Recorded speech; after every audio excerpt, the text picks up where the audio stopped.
Well, hello, my YouTube friends and family. So today is step 2.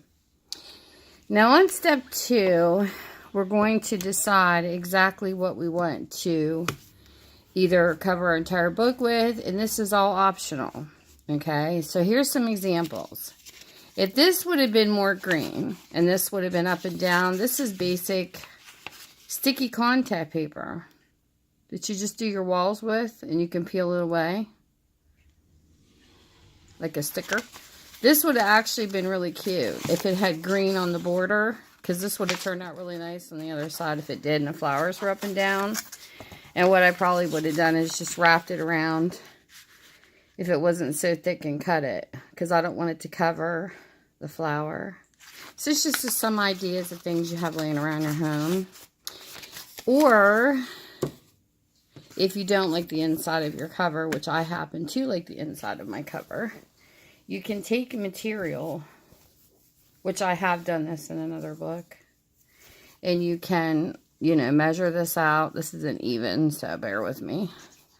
Measure this out to be inside your book, and I have a cutter, which tools are a necessity for some things.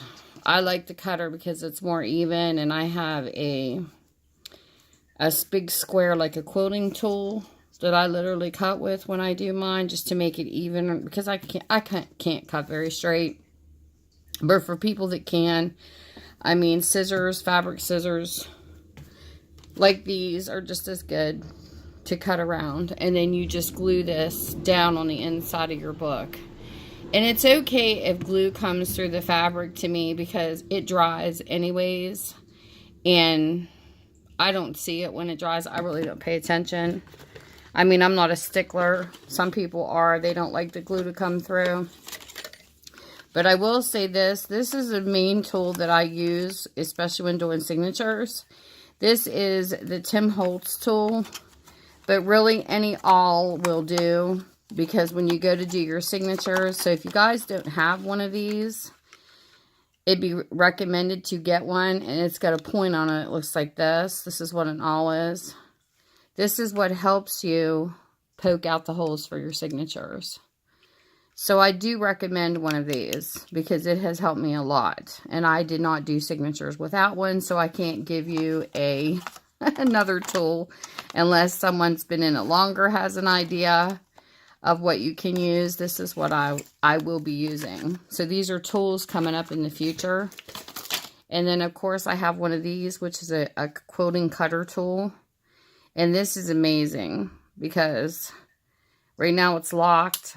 I unlock it, and I cut real close to, this is light and this is heavy, and it'll cut real close to the corner of my other tool to cut my fabric. So I do turn this off before I end up cutting myself with it. Lock it back up. But this cuts around the edge. You don't have to have the quilter's cutter. You can use a just a regular flat, like hard plastic ruler up against your book to cut your fabric straight. It's just, to me, this tool helps cut straight. And another tool that I recommend is the Crop-A-Dile. This is what a Crop-A-Dile looks like. And up here you will see this come up. This is basically better than a hole puncher. Some people prefer the hole puncher because they can see down through a hole puncher, easy to punch holes, but I tend to like this better because my hands don't hurt punching holes. This literally just goes right through book covers and everything. And then this is a littler edge, and you can even measure here. This will cut holes here, and it cuts a hole up here. And just to give you an example, let me find a piece of paper near me. Okay, we'll use this. See how hard this is? I want to show you. I'm not even hardly using barely any force, and watch. Right through. There's the little hole, and you put it up here, and there's the big hole there. And this here, once you got your holes punched, it has eyelets that come with it. And then you put your eyelet in here and then up here. and then you lock it down through the hole. It's kind of like there's another tool out there that this can be done with too, but I like the way this one does better. And what it does is it splatters it out where it's to tie your ribbons on your books. But I'll show you this later. I just kind of wanted to give you guys a heads up on some of the tools. And this here for signatures, well, this is nice because you can make this any size you want, any length. And when you go to punch holes for your signature, this is what it's going to look like. See how that punched right through there? We're going to be punching through the spine of this book when it's done with us to get your signature holes ready. So an awl is very important. I believe they're spelled A-W-L. This is a very important tool. So I figured I would tell you some tools at the beginning because we will be using that. That is a must. You can use a hole puncher to do, you know, depending on what you want to do. And like I said, this can replace this.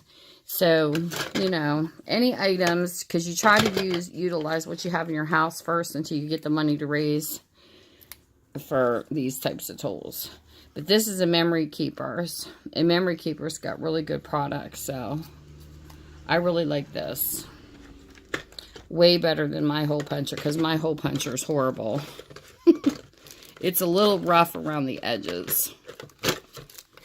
And another thing I recommend too is, you know how you get these little low rate cards in the mail that look like credit cards? I don't care if it's Bath and Body Works, coupons, whatever, save them. Save a few. Because these come in handy whenever you go to glue your stuff down. You want something like napkins, anything like this to make ephemera. This smooths out your glue. So these cards, which comes in junk mail, are great to utilize for that reason. Because I know a lot of them people have that plastic thing. They call it a bone thing. I don't have one of those. I just use a credit card in my fingernail and go down through creases when I need to. So these are just some tips for you guys as we are getting started, and gals, of what to expect and what to have. Don't run out and buy the Memory Keeper. Just use a hole puncher if need be. And you don't need to run out and buy the quilt cutter. Just use a pair of scissors as long as they will cut through material. It can be any type of scissors. The only thing I recommend is the awl because you will need it. So this is the material. But I'm not going to use this because I have decided I like these pages, so I'm going to keep them. So I'm going to put the material aside. This wouldn't even have matched anyway. I'd have went with something green if I'd have used material. Because you can even strip a piece of material straight up through here. It doesn't even have to cover the whole thing just to cover this up. To make it look good on the inside if you wanted to. But for today, I had pulled these out. I have this duct tape laying around, but I'm going to save this for another journal. But I did find this because I had some supplies laying around that I had picked up at the Dollar Tree and Walmart on occasions. So I have decided what I'm going to use on this book today is the green duct tape. Because I think this will suit this book very well. And this is going to be fun because I have not used duct tape on a book before, so I'm sure I'll probably get it stuck and everything else. But all first timers for everything. And no, I'm not going to measure this out or nothing. Which way this goes? I think it's this way. Yeah, here we go. So what I'm going to do is I'm going to start right here in the center. And it doesn't matter what this looks like. It does not matter if the edge shows. And then I'm going to go through the book. Because honestly, sometimes here on the spine, people like some things to show here depending on what this looks like too. Because some books might have something silver here and pretty and decorative. But I don't care if this is covered because it's kind of dingy and I really don't want it to show anyways. So I am going to be covering it. And I'm going to try to do this straight if possible.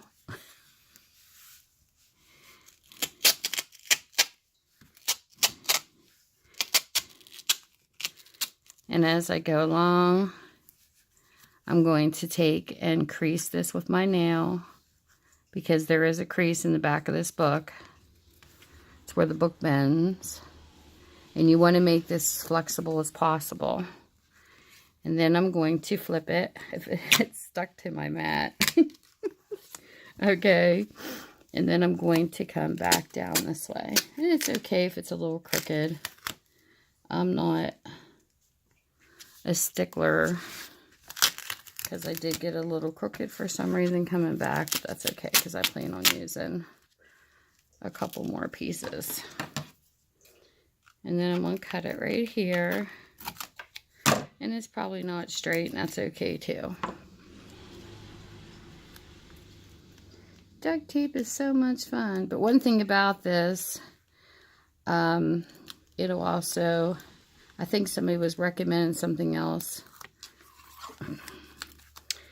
to reinforce the spine. And I think this will do just fine. And I just got a crinkle in that.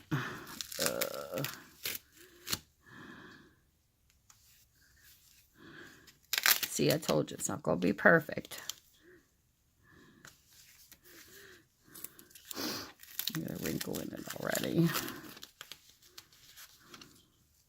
I'm trying to smooth it out as I go along. So it's not perfectly straight, but that's okay.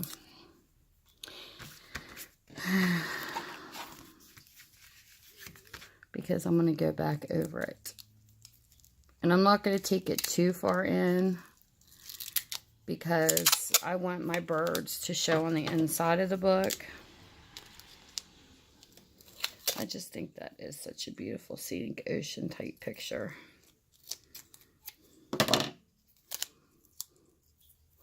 And I don't know what direction I'm going to go in with this book yet. I haven't decided. But I do want to move this over a tad. And a lot of the older books too aren't technically cut straight either. The pages are oblong. I mean, not defending myself by any means, but the pages were off, so I don't know if this book cover is exactly straight or not.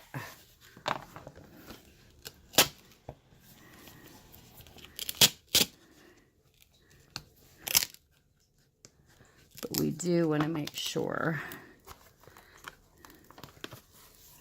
Hold on. I have to hold it up to pull it.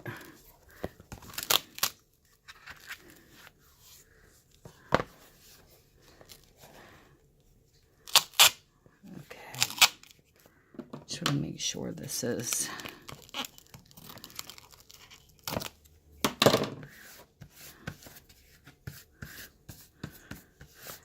covering what I want it to cover. And then we're going to, I'll show you that I'm going to use this card. We're going to go and crease this down in here into that crease right there. So see, the book will bend. And then this side here, do the same.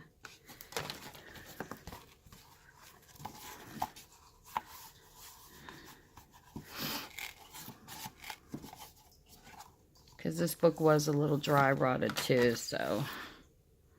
And then we're going to do the other side.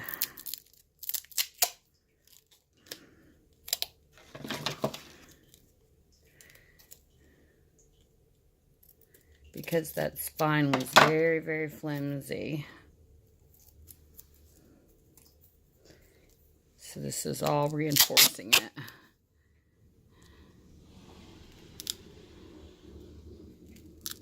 I'm not going to do that clear up there. We'll do it here, about right here.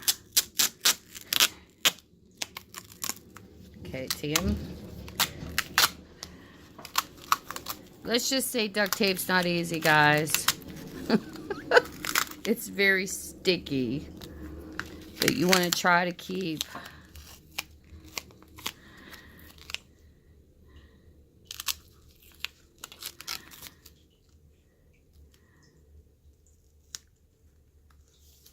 it smooth as possible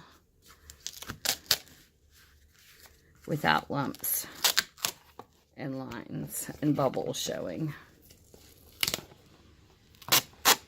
Like I said, I'm not making this stuff look easy or trying to hide steps or edit, none of this. I want you guys to see the true work that a junk journaler really puts into their journals, because sometimes I took this over too far. This is not as easy as it looks.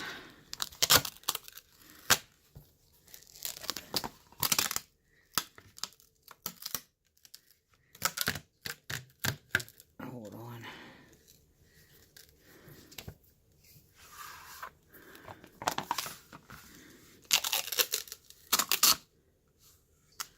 I can take part of the picture off, but that's okay. I took this over way too far.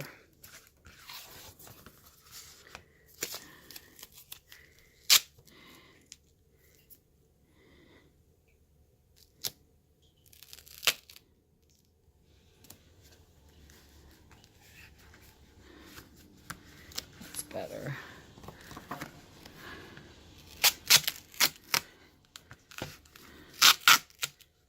I'm going to make sure this doesn't bubble on the way.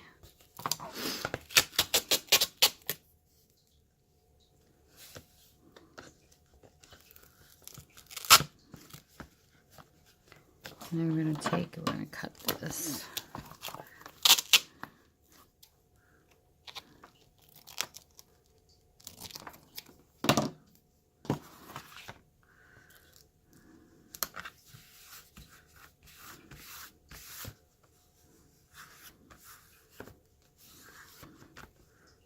Okay, let's get the little handy dandy card over here.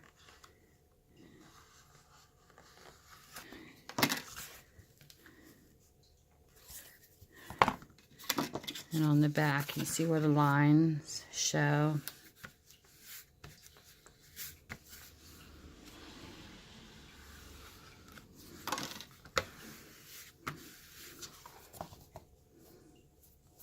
And it doesn't even have to stop here. I mean, if you don't like duct tape showing, once you get your signatures done, you can also take and cover this with some fabric or a doily, how you've seen people do that.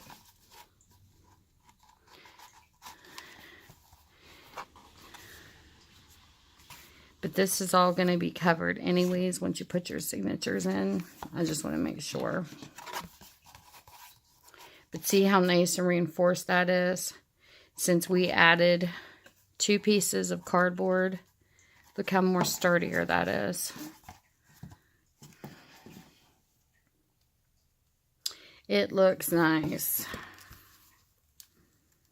And this out a little bit.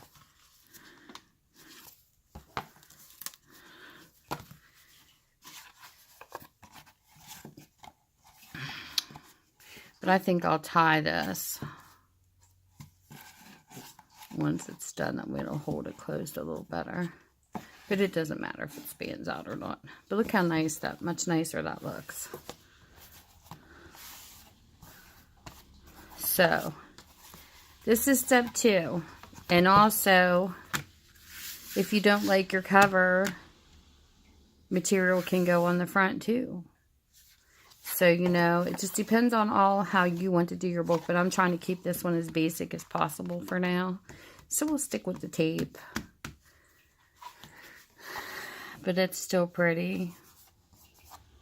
But that's all for today. So this is step 2. You get to see me struggle with the duct tape. But they do have different colors at the Dollar Tree and Walmart. You just got to look for them. But I do love this. This is going to turn out neat. Look how pretty that is. And taking it to the edge because I want the flower to show. Sometimes I've taken stuff in deeper because, of course, the cover didn't have anything fancy. But I want to do this. I haven't decided how I'm going to cover these words yet. That'll be something later. A lot of people like to work on their covers first and do their books. But I'm the opposite. I like doing this part, and I like doing the inside. And like I said, there's no wrong way. It's whatever you want to do. I'm just showing you guys the process that I use because this is what works for me. And when I come back, we'll be working on what we're going to do, what type of paper we're going to do for our signatures. And you can have printer paper, you can have coffee dye paper, you can have mixed color paper, you can have magazine pictures you want to put in it. You can do whatever you want once you pick your theme. I'm thinking with this one, maybe doing a flower type book, just because of the flowers on it is what I'm thinking about doing. Maybe some type of a little bit of a, I don't know, flowers and maybe like some gardening items. Maybe like tools and stuff. And you know, you can make this so simple. You can take your camera outside and shoot pictures of dirt. Of course, I have snow showing right now, but you can add a picture of,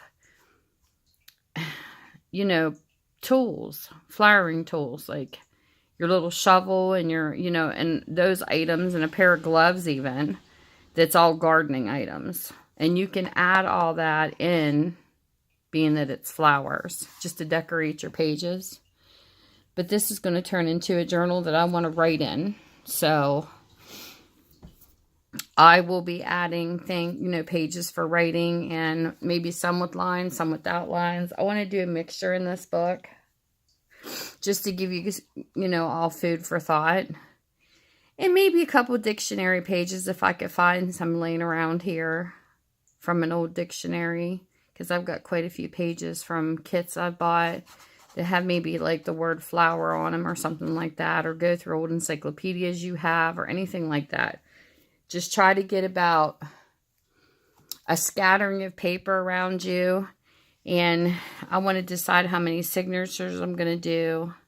So maybe like, I don't know, I might do like 3 or 4 in this book because the spine is so wide.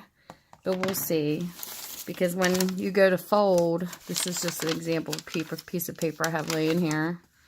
When you go to fold these together, this could probably fit 1, 2, 3, 4 would give it plenty of room.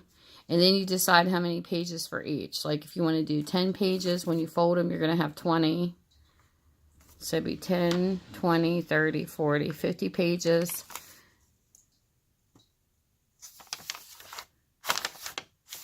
And that gives you plenty to write on and different. So I might do 4 signatures in this. This will be the most signatures I've ever done. I think my most was 4 so far.